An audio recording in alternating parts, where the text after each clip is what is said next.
பாகிஸ்தானை பொறுத்தவரையும் எப்பயுமே ரிவர்ஸா பேசுவாங்க. அதாவது இந்தியா கிட்ட அடி வாங்கிட்டு இந்தியாவை நாங்க அடிச்சோம் அப்படிம்பாங்க.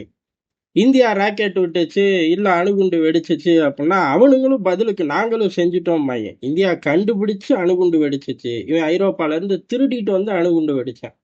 ரெண்டுத்துக்கு ஏகப்பட்ட வித்தியாசம். சொன்னா புரிஞ்சு தொலைய மாட்டான். இந்தியாவும் நானும் ஒண்ணு அப்படின்னு வேற கத்தி தொலைஞ்சான். நம்மளும் வேடிக்கை பார்த்தோம். இப்போ ஒரு 10-12 வருஷம் அடிச்சதுக்கு அப்புறம் இந்தியாவும் நானும் ஒண்ணு அப்படிங்கிற அந்த மைண்டையே விட்டுட்டான். இப்ப அவனுக்கு முழு நேர வேலையே ஊரு பூரா போய் பிச்சை வாங்குறது தான். அந்த வேலையோட வேலையா நமக்கு எதிராகவும் பல வேலைகள் பார்க்குறாங்க. காரணம் பிச்சை போடுற நாடுகள் பூரா இந்தியாவுக்கு எதிராக இவன் என்னைக்காச்சும் பயன்படுவான் அப்படிங்கிற மாதிரி ஒரு செக்குக்காக தான் இவர்களுக்கு காசையை போடுறாருங்க. இது ஒரு பக்கம் இருக்க, பார்லிமெண்ட்ல கதறி இருக்காங்க. இது ஒன்றும் புதுசு கிடையாது. அதாவது பார்லிமெண்ட்ல சில சமயம் உண்மையை சொல்லுவாங்க, உண்மையை சொல்றாங்க காட்டிலும் கதறுவாங்க பார்லிமெண்ட்ல. அப்படிதான் இப்ப அமெரிக்க பாகிஸ்தான் உறவு உண்மையிலேயே என்ன நிலைமையில இருக்கு அப்படின்னு சொல்லி அவனுங்க வாயால பார்லிமெண்ட்ல ஒத்துருக்காங்க. எது அவங்க ஊர் பார்லிமெண்ட்ல விரிவா பல கூட்டங்கள்லயும் அங்க உள்ள தலைவர்கள் பேசுறார்கள். இதுக்கு முன்னாடி எப்ப இந்த அளவு அழுதாங்க அப்படிங்கிறதையும் பார்த்துட்டு போயிருவோம். ஜம்மு காஷ்மீரோட சிறப்பு அந்தஸ்தை தூக்குனப்ப ஊர் உலகம் பூரா இவனுங்க ரவுண்ட் அடிச்சாங்க. ரவுண்ட் அடிச்சு இப்படி பண்ணிட்டார்கள், இதை பத்தி நீங்க கேளுங்க, நீங்க கேளுங்க, நீங்க கேளுங்க அப்படின்னு சொல்லி எல்லா பக்கமும் ரவுண்ட் அடிச்சாங்க. எல்லா பேரும் இங்க பாரு, இதுக்கு தான் வந்திருக்கேன்னா அவன் வண்டியவே உள்ள விட்டுருக்க மாட்டான், ஜாக்கிரதை ஓடிப்போ அப்படின்ட்டாங்க. யூ டர்ன் போட்டு வந்து பார்லிமெண்ட்லயும் சொன்னாங்க, இங்க பாருங்க பாகிஸ்தான் மக்கள்லாம் ஏதோ ஆர்டிகல் 370 தூக்கினோடனே நம்ம இந்தியா மீது போர் தொடுக்கணும், இல்லை எல்லாரையும் கூப்பிட்டு பஞ்சாயம் பேசணும் அப்படிலாம் நீங்க விரும்புறீங்க. ஆனா உண்மையை சொல்றேன், நம்மள உள்ள விடவே எவனும் தயங்குறாங்க. அதாவது இதை பத்தி பேச வரோம் அப்படின்னா நீ வந்தே தொலையாத அப்படின்றாங்க. நீங்க என்னமோ இதை பத்தி நாங்க பேச போனா எங்களை இருகரம் கூப்பிட்டு வரவேற்கிற மாதிரி ஃபீல் பண்ணி பேசுங்க பேசுங்க அப்படின்னு சொல்றீங்க அப்படின்னு சொல்லி கதறினாங்க. அதுக்கு அடுத்து இப்ப ட்ரம்ப் வந்ததுக்கு அப்புறம் இந்தியா ட்ரம்ப் வரணும்னே சந்தோஷப்பட்டோம். பைடனை காட்டிலும் ட்ரம்ப் நல்லா இருக்கும், ட்ரம்ப் சீனாவை நோக்கி போவார் அப்படின்னு 1000 கனவுகள் கண்டோம். ஆனா ட்ரம்ப் அதை ரிவர்ஸா பண்ணி காமிச்சார்.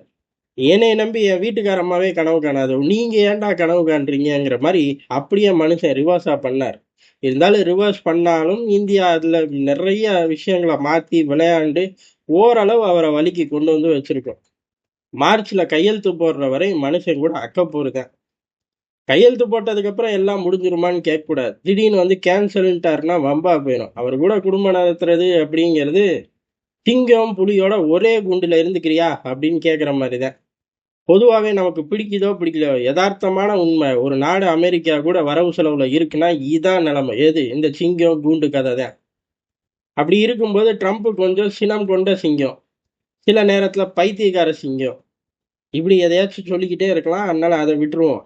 அப்படி இருக்கும்போது இந்த கடுமையான காலகட்டத்தில் பாகிஸ்தான் இஷ்டத்துக்கு வண்டி ஓட்டினாங்க. ஏதோ அமெரிக்கா இவனுங்க மடியில் உட்காந்துருக்க மாதிரி. நம்ம தான் விளையாட்டுக்கு சொன்னால் ஆசி முன்னிரை கூப்பிட்டு சோறு விட்டுறையா, மடியில் உட்காந்து சோறு விட்டேன் பார்ப்போம் அப்படின்னும். இவனுங்க அமெரிக்காவே இவனுங்க மடியில் உட்காந்துருக்க மாதிரியே ஃபீல் பண்ணி வண்டி ஓட்டினாங்க. உள்ளூரில் அரசியல் பண்ணாங்க. நம்மளையுமே அப்பப்போ எட்டி பார்த்தாங்க. எதுவும் பண்ணலை, பண்ணால் மிதி உழுகும்னு தெரியும். அமெரிக்கா தடுத்தாலும் மிதி உழுகும்னு தெரியும். அதனால இஷ்டத்துக்கு பேசிக்கிட்டு தெரிஞ்சாங்க.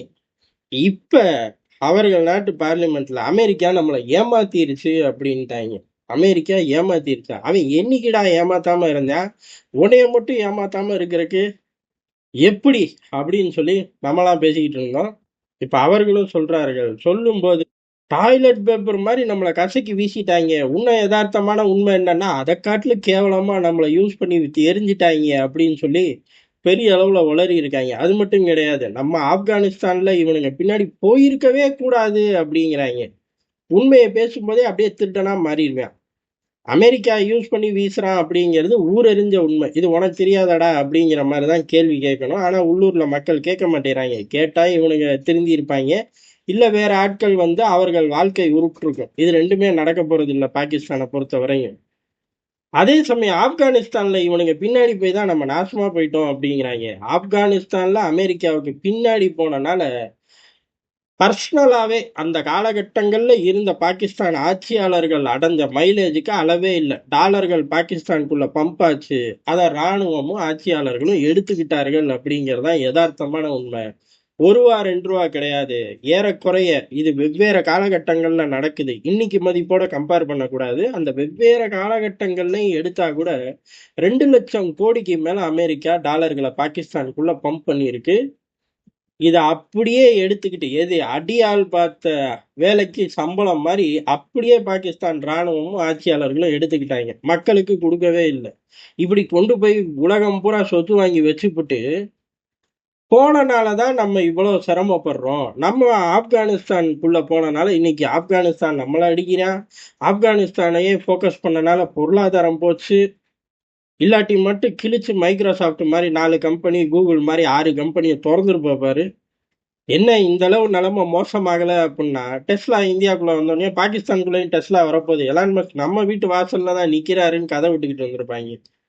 ஆனா இப்படி சொல்றாங்க. அதனால தான் பொருளாதாரம் போச்சு. அதே மாரி டக்குன்னு வண்டியை யூ டர்ன் போட்டு லோக்கல் அரசியலுக்குள்ள வந்துட்டாங்க. இந்த பர்வேஸ் முஷரப் பையன் தேவையில்லாத யுத்தத்தை போட்டு நம்மளை முடக்கிட்டான் அப்படின்னு சொல்லி அந்த ஆள் மேல வரிசையா இருந்த ஜெனரல்கள் மேல இம்ரான் கான் மேல எல்லார் மேலேயும் பழிய போட்டாங்க. ஒரே ஒரு உண்மை, அமெரிக்கா நம்மளை ஏமாத்திட்டான் அப்படிங்கறதுதான் உண்மை. இது தெரிஞ்சேதான் இவனுங்க போனாங்கிறது யதார்த்தமான உண்மை. இதை மட்டும் சொல்லிட்டு மத்தெல்லாம் லோக்கல் அரசியலுக்கான மைலேஜ தேத்த ஆரம்பிச்சிட்டாங்க. காரணம் என்ன? இப்ப பொருளாதாரம் ஒண்ணுமே இல்லை, எங்கிட்ட தப்பிக்க முடியாது, மக்கள் கொந்தளிச்சா இதுக்கெல்லாம் காரணம் முஷ்ரப் போட்ட சண்டை தான். ஒரு கூட்டம் கத்திக்கு தெரியும், முஷ்ரஃபை இந்தியா இப்போ அடிச்சதுதான் அப்படின்னு இன்னொரு கூட்டம் கத்திக்கு தெரியும். இன்னொரு கூட்டம் ஆப்கானிஸ்தானுக்குள்ள நம்ம ஆட்களை அனுப்பிச்சதுதான், அன்னைக்கு செஞ்ச நம்ம தப்பு தான், அமெரிக்காவை நம்பி போனதா அப்படின்னு இன்னொரு கூட்டம் கத்திக்கு தெரியும். இதுக்கான லீட் ஒர்க்கை தான் இப்ப பார்த்து வச்சிருக்காங்களே ஒழிய இவனுங்களுக்கு புத்தியும் வர போறது இல்லை, திருந்த போறது இல்லை.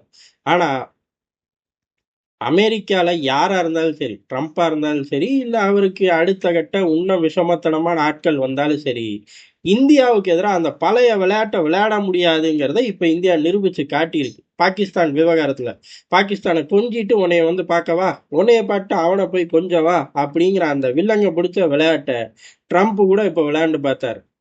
ஆனா முடியலையே, வர்த்தகத்துக்கு டீலுக்கு வந்துட்டார், அந்த பக்கம் அவனுங்களை கைவிட்டார். கைவிட்டதை அவரு சொல்லல, சம்பந்தப்பட்ட பாகிஸ்தானே சொல்றான்.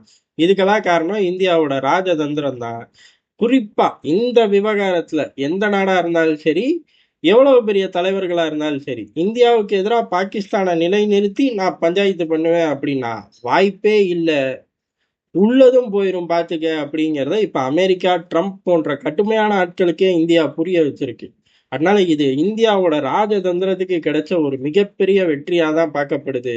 இந்த வெற்றி வருங்காலங்கள்ல இந்திய எல்லைகள்லயோ இந்தியா சார்ந்த விஷயங்கள்லயோ ஒரு தூசி திரும்ப கூட பாகிஸ்தானால எடுத்து போட முடியாது. அதனாலதான் அவனுங்க ஓப்பனா கதறி ஒரு ஃபீல்டை செட் பண்ணி வைக்கிறாங்க. காரணம், இந்தியாவுக்கு எதிராக பேசிதான் பாகிஸ்தான்ல கொள்ளையே அடிக்க முடியும்.